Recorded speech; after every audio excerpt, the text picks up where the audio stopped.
Hi everyone, welcome back to my channel. Thanks for being here after that long emotional video from last time. We are following along in Sarah von Bronick's book, Simple Abundance, talking about her principles this year: joy, harmony, beauty, order, simplicity, and gratitude. And we, I think, have made it through the fashion section because I've been looking at the next couple of days and I think we might finally be through the fashion stuff. It seemed like it was going on and on. Now we are doing a similar topic as far as our appearance goes. We're talking about loving our bodies and our relationship with food and our weight loss thoughts, and how loving your body is definitely a part of, well, self-acceptance, self-care. It really is a part of the Simple Abundance path. Today is April 13th. I didn't know if 14th. Yesterday was the 13th. I didn't know if I would have the strength to do another similar topic video because it's hard for me, like I've shared with you. But I felt like even just being open with you guys yesterday was really thought-provoking for me too. Just in terms of, I was walking today outside, it was a nice day, and thinking what I said to you guys about how physical manifestations can happen when you have emotional or obsessive thoughts and things like that, that those can manifest in physical ways. And so I was thinking of the whole concept. I didn't really tie this together yesterday, but of me sharing that I have an autoimmune condition. And when you know what an autoimmune condition is, it's your body is basically attacking itself. It seems to ring true to the fact that I am constantly attacking myself with negative thoughts related to my body. So it's not surprising that it's manifested itself in that way. Anyway, that came to my mind after sharing some things with you yesterday. So thank you for being here and listening and understanding. It's not easy, but we're all on a path, and this is where I'm at. But today's entry, she calls it When You Hunger and Thirst. I mentioned a little bit about that book, and I did put it in yesterday's notes too in the comment box, about the book called It's Not About Food. It's really not about food a lot of times. We eat for so many other reasons, right? Food can sort of become a drug in some respects. It can be like your go-to numbing agent. She says, we hunger and thirst, but it's not for a bowl of ice cream or a glass of wine. It's for inner peace and deeper connection. She advises us, the next time you reach to put something in your mouth, take 1 minute to focus your awareness on what you're doing before you do that. Are you eating because you're actually physically hungry or because you're anxious? If you're anxious, a walk around the block instead of into the kitchen would be better for you and more loving. I saw a meme because you know how people are talking about how they're really overeating during this stay-at-home time. I saw a meme that was like a poster or something you could put in the refrigerator that just was like, you're not hungry, you're just bored, don't eat this, or something like that. I guess it depends on how far your relationship with food goes. I think when I think about food as far as my own personal situation, we had a lot of, not that we went hungry or anything when I was growing up, but we had a lot of restrictions around food. So in some ways, when I do overeat, I almost have this attitude of like, I'm gonna eat as much as I want and nobody can tell me any different, right? So if I could take this advice and stop, and maybe even it's like a journal thing, every time you go to eat, I know for sure that sometimes when I'm eating, I'm not hungry or starving or anything. It could just be like a unconscious thing or a boredom thing. I do have some things that I associate with food, like I have to watch my favorite show or something, and popcorn's a huge thing for me. It's basically my favorite food. And so it's like I cannot watch that show without having popcorn. Or maybe that's like going to the movies for you. Some things we just associate, like having a burger or a hot dog at the ball game or something like that. So if we all stopped and really thought, what am I feeling? Am I hungry right now? That could definitely make a difference. I almost feel like, though, I might be like, I'm not hungry, but I don't care, I want it, you know? Realize today that your hunger and thirst is for a reason. Ask your authentic self to reveal your deeper needs so that spirit can quench and satisfy your parched and ravenous soul. That's something I'm going to have to really think about. I skipped over a part where she says that she asks herself a couple of questions that she's asking her body. How can I care for you in this moment? How can I love you? What is it that you truly need? So those would be some questions to ask. I feel like I'd have to have like a little journal around on the counter or something to really identify. I think I'm going to try to do that, because there might be some more things that will come up for me if I did that. I don't know. I'm going to think about it. Also, when I was going through some Simple Abundance things, I have a little binder that I keep of things that I did in the past. I mentioned this book, or I mentioned Brene Brown in one of my early videos. And the book, The Gifts of Imperfection, is a good book if you do struggle with being a perfectionist or with some of these issues that I've shared, as far as just feeling like you're flawed, and that like she helps you look at these things as a gift rather than like that it's good to be imperfect. And that is beautifully perfect, right? So I mentioned Sarah's principles, and Brene has 10 what she calls guideposts in her book. And I'm just going to share, this is a worksheet that I had because I took a book club on this book probably 5 years ago now. So, okay, so we know what Sarah's principles are. Brene's principles, in a sense, or these guideposts, are authenticity, self-compassion, resilient spirit, gratitude and joy, intuition and faith, creativity, play and rest, calm and stillness, meaningful work, laughter, song, and dance. So even though that's more than 10 words, those are basically the 10 things. So in order to cultivate each one, we have to let go of other stuff. So I'm going to go through each one and just share with you what I had written down. So authenticity, I put be okay with who I am, right? That would be being authentic, being okay with who you are. And in order to do that, the thing that you have to let go of is what people think, right? So I wrote, if the goal is authenticity and they don't like me, I'm okay.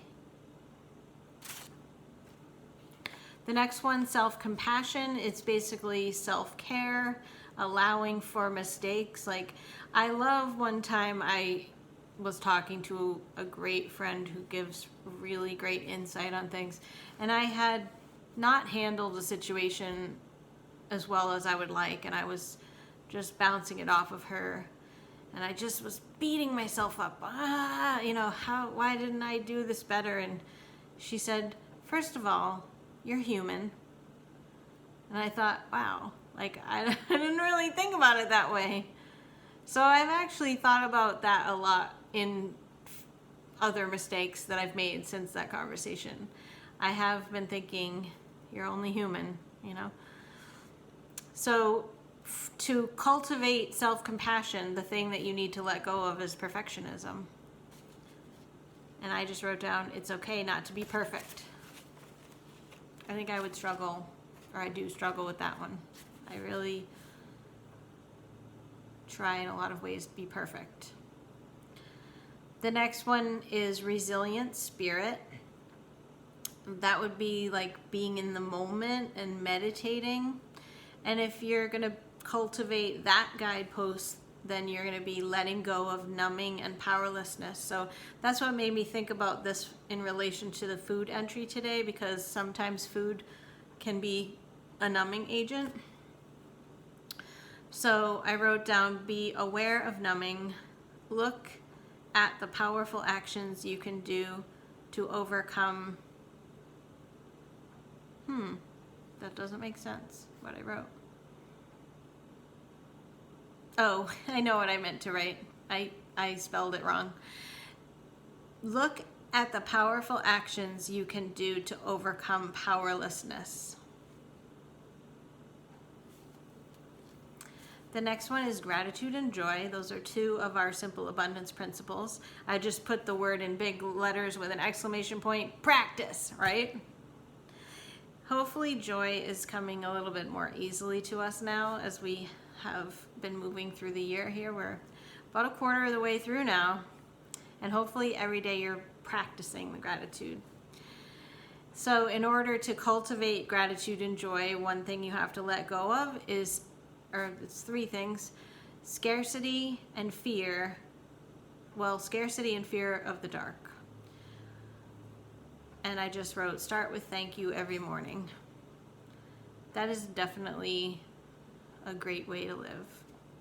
I usually do my gratitude at night, but it is good to wake up in the morning. And my Louise Hay meditation that I do in the morning has you going through your house and thanking even like your refrigerator and sink and things like that. So I do start my day in that way. The next one is intuition and faith. And I wrote down, be okay with everything turning out okay. And in order to cultivate that one, what you need to let go of is the need for certainty. And that's true, because intuition and faith, they come from a soul level, right? And sometimes if your brain takes over, then it does need that certainty. I know that that's a tough one for me to let go of. And I just wrote down, it's okay not to be certain about everything. These are hard, don't you think? The next one is creativity.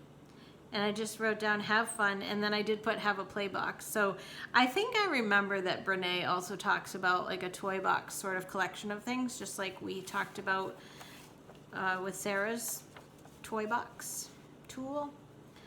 And in order to cultivate creativity, you have to let go of comparison. And I just wrote down, comparison is the thief of happiness. I'm pretty sure those are Renee's word. Because if you think about it, like if you go to one of those painting studios and you're just having fun and you're painting your project, and then you look at the person next to you, or you look at what the artist is doing, and it's just like then you start to get down on what you were doing, and you were having so much fun and you were just being creative. Like, it didn't have to look exactly like everybody else's or be as good as everyone else's. So in order to be fully creative, I think you have to let go of comparing yourself. The next one is play and rest. I wrote down, the opposite of play is depression. Pretty sure that was directly from the book too. And in order to cultivate that one, you need to let go of exhaustion as a status symbol and productivity as self-worth. I wrote, we don't have to work all the time, in a big writing. I said that to you guys back in the video about having a personal Sabbath, that sometimes we sort of have these badge of honor of like, oh, I work so hard and I never have a day off, like I don't mean to live like that. That just really has been my existence for a while until this whole COVID-19 thing. But exhaustion as a status symbol, that's like the American culture we live in, right? So we have to let go of that in order to give ourselves the play and rest. The next one is calm and stillness. I just simply wrote cultivate both. I don't know, that was what I was thinking. And in order to cultivate that, we have to let go of anxiety as a lifestyle. And I wrote down stress as an illusion. And I remember Dr. Wayne Dyer, who I've mentioned before, he did a whole presentation about stress and how it's like you cannot bottle stress and give it away to somebody like in a container or anything. It really doesn't exist. So it is an illusion. And then the next one is meaningful work. And I wrote down, when you're sharing your gifts with others, that is the most powerful connection with God. And in order to cultivate that meaningful work, you have to let go of self-doubt and the supposed to's, quote. And I wrote down, you have to let go of supposed to and shoulds. That's basically what that says. Yeah. I have a lot of thoughts about meaningful work. I have done a lot of meaningful work in my life, and then I've done some other work that has just been like work to live, not live to work. And I've had varying degrees of happiness doing both. I mean, I think ultimately doing meaningful work feels better to me. But I've been equally happy doing, I guess it wasn't necessarily totally meaningless, but it wasn't like speaking from my soul or anything. And I've still been happy. So I know that there are people longing to do something more meaningful, and I totally get that. But I think that you can also find meaning in any work that you do and hope that it's doing something to help other people or industry or larger community, you know. And the last one is laughter, song, and dance. And I just wrote so important. And what you have to do to cultivate that one is letting go of being cool and always in control. Yeah, I remember she talked about a story with her and her daughter where they were dancing in this shoe store or something, and people were sort of looking at her funny, and she just was like, you know, like in order to have laughter, song, and dance, sometimes you just have to totally let go of being cool and just let loose. So that's what I wrote down. It's okay to let loose. So I'm glad I saved this. It was nice to revisit that. I will put the notes about that book in the notes down below. There's one last thing, that's something that was typed on this sheet here. The wholehearted identity, vulnerability as a catalyst for change, and compassion and connection. There's something missing there. That didn't, like, hold on. She describes that realizing this and addressing it, being vulnerable, feels like a breakdown, but it's actually a spiritual awakening. Let me try to read that first sentence again. I don't think that first sentence makes sense, even when I read it again. But anyway, I do remember her saying multiple times during that book that she had a breakdown, but really it was a spiritual awakening. And I've had my share of breakdowns. I can't say that everyone was a spiritual awakening, but I definitely feel like what we're going through right now is feeling more like a spiritual awakening for me in a lot of ways. And I'm still keeping track of what I'm finding to be blessings during this time. And I'm forging ahead in an unknown way. And the future is unknown, but I still have that wait and see attitude. I have some ideas for things, but we'll see. Hope that you're doing well too. Hope that you're finding some blessings during this time. And I hope that you are thinking about maybe about this food stuff and taking stock in what your body may be really hungering and thirsting for. I'm going to give that some thought.